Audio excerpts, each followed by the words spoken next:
नमस्कार दोस्तों, BR07 में आप सभी का स्वागत है।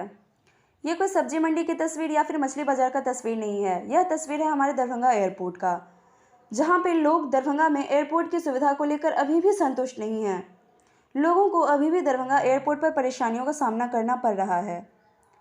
लोगों के अंदर जाने से पहले बाहर लंबी लाइन में खड़ा रहना पड़ता है, जो कि लोगों के लिए परेशानी की बात बन चुकी है। यात्रियों का कहना है कि हम महंगे टिकट के साथ दरभंगा एयरपोर्ट पर आते हैं, मगर यहाँ आते ही असुविधा ही दिखाई पड़ती है। इतना ही नहीं दोस्तों, सड़कों पर लंबी लाइन लग जाती है, जहाँ लोग कड़ी धूप में पूरे दिन भटकते रहते हैं। और तो और यह दर्द ट्विटर पर यात्रीगणों के द्वारा साझा किया गया है, जो बीते दिनों में काफ़ी वायरल रहा है। बहुत सारी शिकायतें आने के बाद मजबूरन दरभंगा एयरपोर्ट को जनता से माफ़ी मांगना पड़ा है।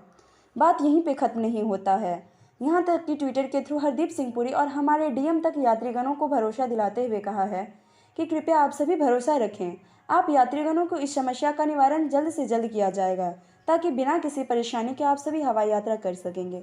धन्यवाद दोस्तों।